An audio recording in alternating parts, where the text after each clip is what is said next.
Salut à tous, aujourd'hui on va parler un petit peu de évolution prismatique. Parce qu'évidemment, on a quelques informations. Donc série qui va sortir le 17 janvier. Donc petite parenthèse parce que j'ai vraiment envie de la faire.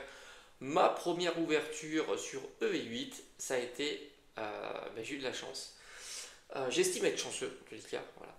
Même si c'est une simple ex-terra cristallisée, je pense que c'est une très belle terra cristallisée et surtout indépendamment de son prix ou quoi, c'est une carte que je voulais parce que je collectionne Pikachu, voilà, et c'est certainement la carte la plus simple à avoir de Pikachu dans cette série EV8. Donc très content. J'ai eu aussi le très passable. Bon, je t'avoue que c'était pas ma wish card, mais bon, je la prends quand même. Hein. Elle est pas si mal. Au final, je trouve que ça rend pas si mal. Il y a un peu de texturation, il y a des petits effets, plutôt les effets de bord, tout ça. Bah, au fond, j'aime bien. Parenthèse fermée. Donc, évolution prismatique, on commence à avoir pas mal d'informations. N'oublie pas que c'est une série qui va proposer 32 SAR. Ouais, c'est colossal. Imagine-toi 32 SAR. Déjà qu'on avait dit sur Évolution Céleste, c'était énorme la quantité d'alternatives. Et ben là, c'est encore pire. Ou c'est encore mieux. Pire pour celui qui veut essayer de les full CT. Mieux pour celui qui va juste avoir envie d'avoir un petit frisson quand il va mettre la main sur une alternative. Bon, peu importe. En tout cas, il y a un item sympa qui a retenu mon attention. Ce sont tout simplement, c'est la surprise box, enfin, la boîte surprise. C'est assez marrant parce que, alors est-ce qu'on l'aura? Moi je pense que oui, il n'y a pas de raison. Ça me fait penser un petit peu à Eevee Hero, hein, ceux qui ont acheté ces petits coffrets, tu as un coffret comme ça avec je crois que 8 boosters ou quelque chose comme ça, et dans un petit sachet, un petit booster individuel, tu retrouves une carte et c'est une carte VMAX aléatoire des évolutions.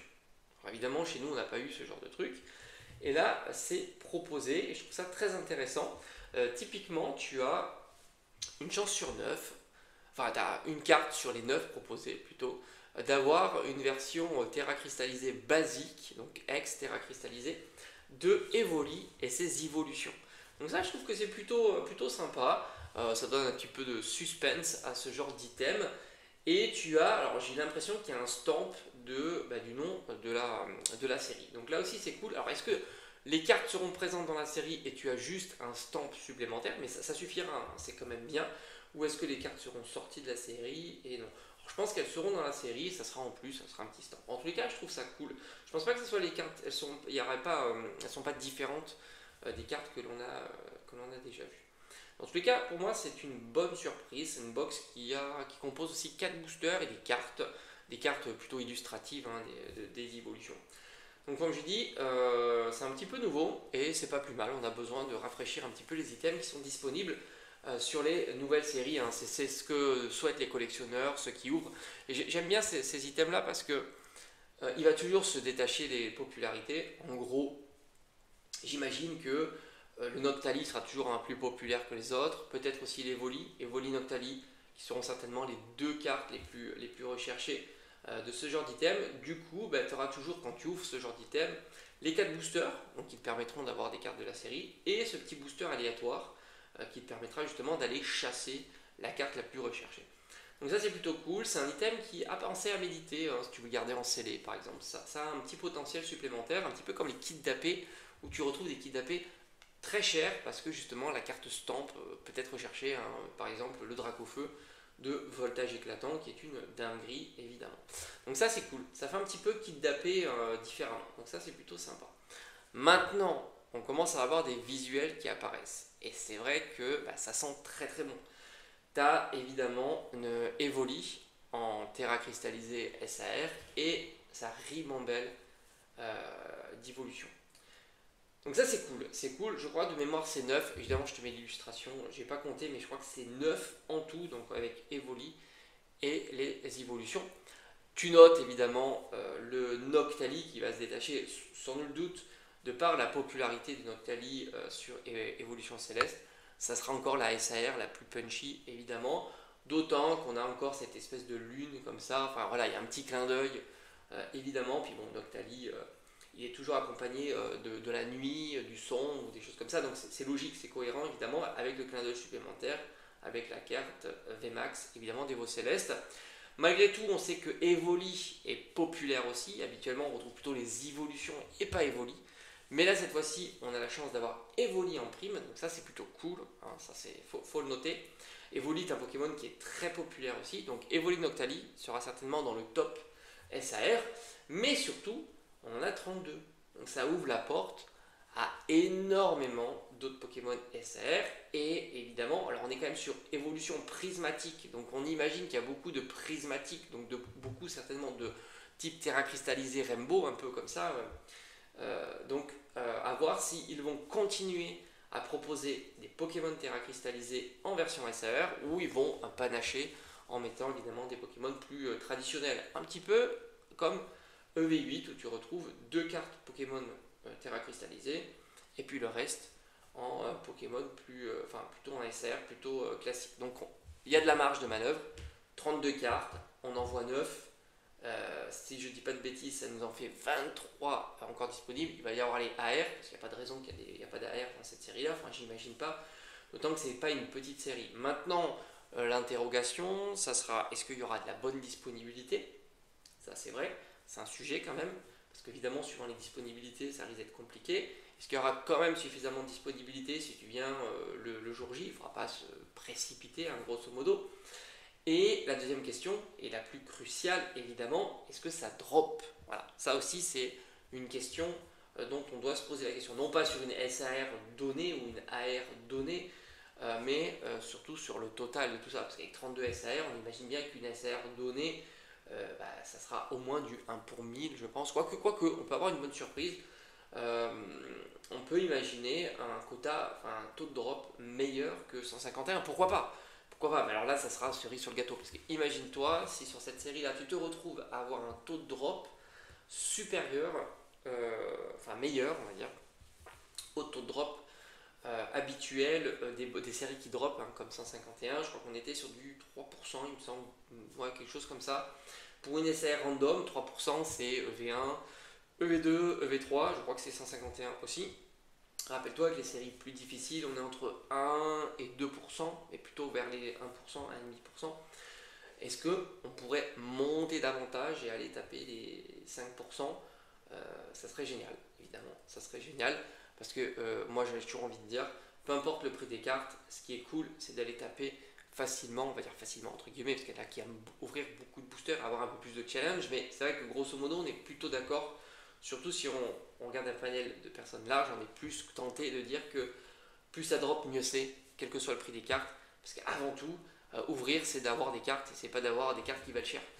Voilà, moi j'ai envie de te dire, si je peux avoir toutes les SAR et toutes les AR de toutes les séries à tous les coups quand j'ouvre, même si elles valent 1€, ben, ça me va. Hein. Ça me va très très bien. Je ne vends absolument aucune carte. Donc si j'ouvre et j'arrive à avoir des cartes, c'est le principal pour moi. Bref. C'est une série qui va. Alors, je peux te donner mon point de vue hein, sur cette série-là. Moi, je pense que c'est une série qui va être très très recherchée aussi. Alors, je sais pas, 151 ou pas. Moi, je pense que, honnêtement, je pense qu'on sera au-dessus de 151. Quand bien même 151, c'est particulier. Il y a, c'est les premiers Pokémon, tout ça. Moi, j'ai envie de te dire, il peut y avoir de l'engouement. Parce qu'en plus, c'est un petit peu toujours pareil. Hein, on est dans une période très creuse. Donc, du coup, il y a un peu de frustration sur l'envie d'ouvrir, l'envie de se précipiter sur des beaux items. Je pense qu'il y a un peu de ça. Donc du coup, il y a des économies qui ont été faites et j'imagine bien que du coup, quand tu as une série qui sort du lot et elle sort du lot, surtout si elle drop raisonnablement, je pense que ça va être ouvert. 32 SAR, c'est un sacré challenge. Je pense qu'il y aura beaucoup d'AR aussi. Puis au final, je trouve que même les petites terres cristallisées comme ça, elles sont sympas. Moi j'aime bien. Donc je pense qu'au final, on est sur une série qui peut challenger 151, voire la battre.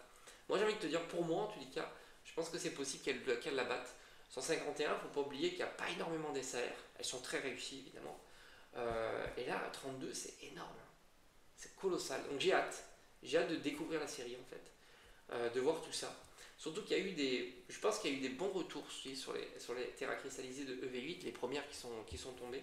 Je crois qu'au final, les gens, ils adhèrent pas si mal, je pense, au Pikachu, par exemple, ou au Noix de Coco. Ils ont été plutôt populaires. Je pense qu'il n'y a pas trop de réticence, en tous les cas. Surtout que j'aime beaucoup l'effet de bord qu'ils font. Ils ont un petit peu changé la version terra cristallisée quand même, c'est plus coloré parce que là c'est prismatique, c'est chromatique, enfin c'est tout ce que tu veux, il y a plus de couleurs, c'est plus rainbow on va dire, couleur un peu arc-en-ciel. Et du coup, je trouve que ça a l'air de mieux plaire. Voilà. Après, on va voir si je me plante ou pas. Mais j'imagine que c'est une série qui va plaire. En plus, elle a été allée sur le temps, donc c'est plutôt cool. C'est-à-dire qu'on n'a pas obligé de se précipiter Day One. Et puis si on loupe une session, on pourra se rattraper. Les Minute Box sont incroyables. J'en ai un petit peu parlé. Il y a toutes les évolutions. En plus, là, pour le coup, on est sur des cartes, enfin des illustrations classiques. Donc la Minute Box, on est plutôt sur des illustrations classiques. Donc là aussi, ça va plaire. Beaucoup vont certainement aller taper les items les plus phares de D.5, hein, le bundle, même les Minute Box scellés, ça plaît. Il y a la nouveauté de la surprise box. Alors est-ce que ça sera chez nous ou pas? Bon, je pense que oui, hein. Donc surprise box, ça aussi, ça va prendre en compte. Il y a le bundle qui est magnifique. Il y a Pikachu. Enfin, il y a Pikachu, pardon. Il y a les évolutions sur le bundle. Je sais pas pourquoi je t'ai parlé de Pikachu, parce que je crois qu'il y a la carte en face de moi.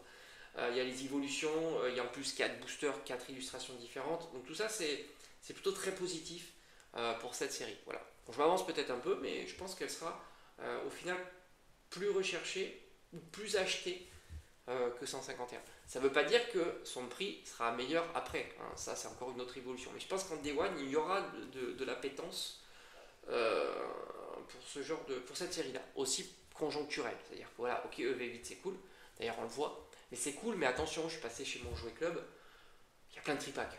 Voilà, il y a encore plein de tripacks. Enfin, je veux dire, il n'y a pas une prise d'assaut du tripack. Autant le TB, ça ne sera pas la même histoire. C'est-à-dire que vraiment, tu n'as pas le même profil d'acheteur. Je pense qu'il y a le TB, c'est vraiment le collectionneur scellé, peut-être même l'investisseur, hein, qui sait que cette série va être recherchée en scellé parce qu'il y a Pikachu. Mais je suis pas certain que beaucoup se jettent dessus pour ouvrir. Alors que sur Prismatic, ça risque de pas être le même tempo. Voilà, ça c'est mon avis. Surtout si ça drop. Parce que j'ai l'impression que V8 ça drop, on va dire classique, hein. Même si on n'a pas encore de chiffres. Ça va être du classique pour toutes les cartes. SAR, on va voir. Est-ce qu'on est sur du 2%, 3%? Ça, on n'en sait pas encore, je pense. Bien que certains m'ont dit qu'ils avaient eu des ouvertures qui étaient plutôt honorables, voire très honorables. Donc, à voir. Mais enfin, sur un échantillon si petit, c'est compliqué. Moi, j'attends toujours TCG Player. On les remercie pour nous fournir une belle banque de données qui nous permet justement d'avoir des analyses précises sur tout ça. Donc, ça, c'est assez important. Et voilà. Donc, bonne série là, ça va faire plaisir. Ah bon, il y en a qui attendent Rocket aussi, évidemment. Mais l'un n'empêche pas l'autre en final. Voilà. Donc, puis au final, quand je t'ai envie de te dire, quand il y a un peu de promo, les items partent. Hein, parce que dans mon Carrefour, par exemple, il n'y a plus de duopack, ça y est. Duopack origine perdue EV1, enfin EV2. Et bah, il y a Noël. Noël, c'est fatidique. C'est-à-dire que là, tu vois que beaucoup achètent un petit coffret. Enfin, je veux dire, même si c'est pas sur la liste de Noël, tu vois, des canaux obligatoires, beaucoup de parents, tu vois, complètent un petit duopack, un petit coffret, une petite mini tin box, une petite pokébox. Et au final, bah, ça se vend bien comme ça. Donc tout ce qui va pas se vendre, après, ça sera pas la même histoire. Mais tout ce qui est à la période novembre, je pense que novembre, début décembre, après, ça sera fini. Et là, on en verra plus clair sur les futurs soldes produits qui seront disponibles. Ça, c'est certain. Là encore, novembre, il y a des possibilités que ça parte bien. Parce que, comme je t'ai dit, il y aura certainement des items sous le sapin. Mais après, je pense que ça ne sera pas la même histoire. On verra. On se dit à bientôt. Merci en tous les cas.